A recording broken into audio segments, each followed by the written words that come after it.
Prostitution in the first degree, which has an element of coercion or force involved with the definition, is the highest. It's up to 10 years and a penalty of $25,000 fine. Now, we don't feel that matches the crime, that fits the crime of human trafficking, especially of minors. Promoting prostitution in the first degree does define that minor statute. So say if it was a friend of yours or her child, kidnapped, forced into prostitution in a hotel room, had to service 30 guys in the night for 3 days before she escaped. Maximum penalty for the guys, 10 years, $25,000 fine. Does that really add up in your mind? Now, if it were trafficking, let me highlight some trafficking penalties. Federally, by the Trafficking Victims Protection Act, the penalty for an adult or a trafficker who traffics adult women is 30 years maximum. If it's a minor, then that's 40 years. If the minor is below 14, it's life in prison. Now, there is no tolerance for pedophiles of this nature, sexual molesters of children of this nature. And it does identify that the problem is not the prostituted person, the problem is the pimp, and the John for that matter. It is the Johns that are your Green River killers out there. Your Johns that are your John Wayne Gacy's. Those were all guys that targeted prostituted persons and runaways and throwaways. High-risk youth. Did that answer your question or no? Yeah, I think it does. What I'm curious, though, is there must be those who oppose you. Is there some civil rights people that oppose you in a law like this? Not on the record. Not on the record. Now, it has been an uphill struggle to get legislation passed. Last year, the only thing that passed was a whittled down version of our bill, and the only thing that really survived was upping the age from 16 to 18 and promoting prostitution in the first degree. Now, the sexual exploitation of a minors clause of that bill was actually gutted out. For what reason, I have no idea. So is there a bill in the legislature this year? Unfortunately, no, and that is a concern to us. That's why we've basically formed this coalition of community-based organizations to introduce a bill should the legislature not do it. So why isn't there a bill? Did you ask any of our state representatives to introduce a bill? Yes, I'm actually a member of the Hawaii Anti-Trafficking Task Force. And what happened? They wouldn't do it? Well, we don't have an official response, and we don't really know why nothing was put on the floor. So I can't really answer that question for you, unfortunately. Okay. But we're trying to come up with a plan B, C, D, E, whatever it takes. But I take it you're coming here, among other things, if we took a vote saying that at least conceptually we would support some kind of a state law that would provide better protection, would that would be of a help to your group? Yeah, definitely. Not only that, but I need you to understand that this bill would be victim-centered, all right? So we do identify that the problem is not the victim or the prostitute. We like to say prostituted person. The problem is the pimps that are coming here, bringing people here to create more crime, essentially, taking victims away, trafficking victims away from their home to other places like Oakland, Las Vegas, LA, what have you. Those people are the problems. Let me get to some questions from members. I think Jeff and then Les. What a disgrace in this community that this is going on. I'm sorry? What a disgrace that this is going on. We ought to be ashamed, all of us. And as a personal aside, we have red shirts protesting civil unions. Why aren't they putting their efforts into something like this that really matters? This is disgusting. Anyway, I want to applaud you for your efforts. I was curious again, had there been legislation introduced? Let's take names. People who don't respond to you, why they don't respond to you. Let's shame these people into why they're not sponsoring this. And let's see if we get some of that faith-based money to help these groups out.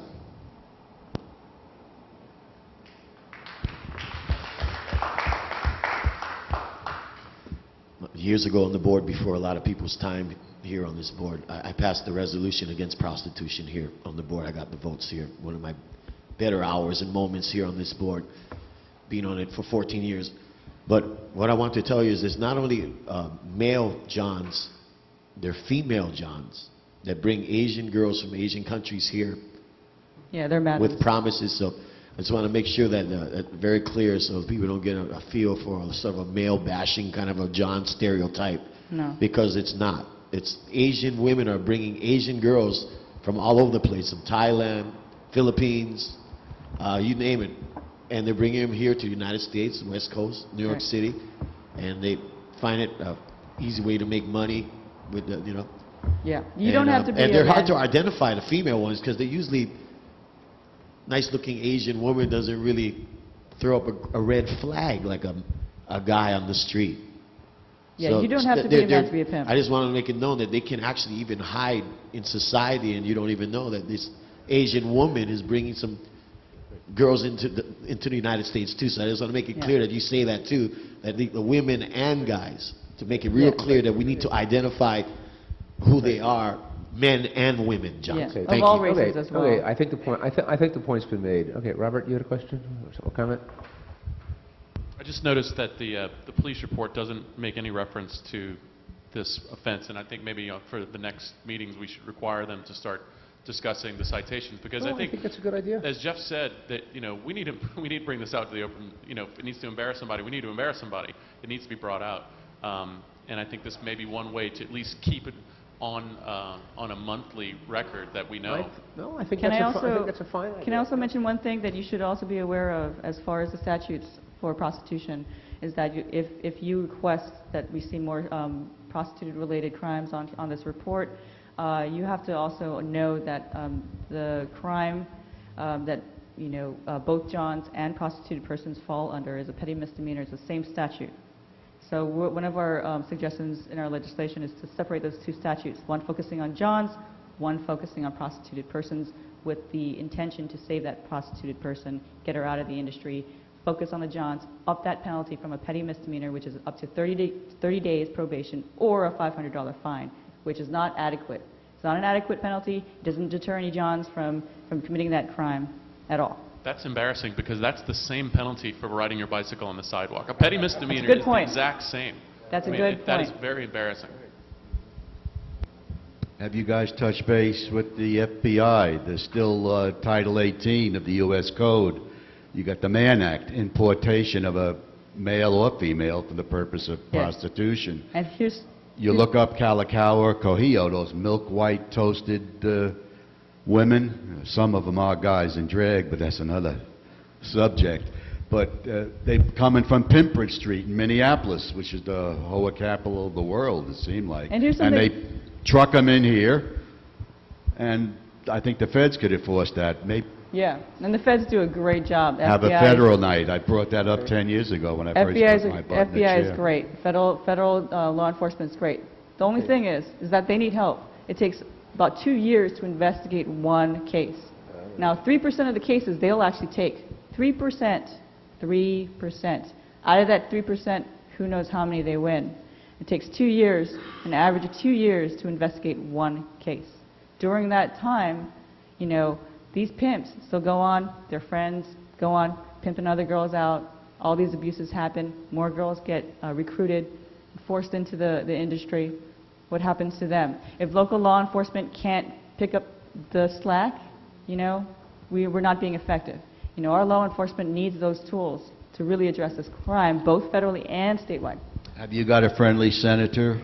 Yes, we do. That'll- There you go, you're halfway there. Well, But right, I mean, I we think- need your help anyway. Right, I'd like to see the proposals that you tried to get introduced, and I mean, if you have copies of that, maybe Yes. you could supply that to us. Yeah, we can email you a past bill that was actually gutted down to nothing. And so, and then perhaps we can try to help you and be supportive. I mean, it may be too late for this session because we're halfway there, but Next year. We're focusing next year. perhaps you can come back with something, and then for next session, we can try to basically before session work with the legislators. In closing? Yes. Can I continue? I think that would be good. Now, have a dialogue, and I think know that the board supports you. I think you're getting the sense that the members here are very outraged about the problem, concerned about what's going on, and happy for what you're trying to do to spread the word. So I think that we want to work with you. Great. And if you can kind of keep providing us information, I think the idea of asking the cops to add that to the report, I mean, we did it for noise reports and things like that, so there's no reason why we couldn't add this. So I think all of these things potentially can help. Like, okay. Just like one more thing to close it out. You can take advantage of citizens' concerns, or whatever each neighborhood board on our island calls it, and you get your 2 minutes of something updating the information or give everyone a heads up as to what's happening. Yeah, you can always come back. Okay, I think Les wanted Yeah, to make just a quick small point. little reminder. Years ago, when I passed the resolution on this board,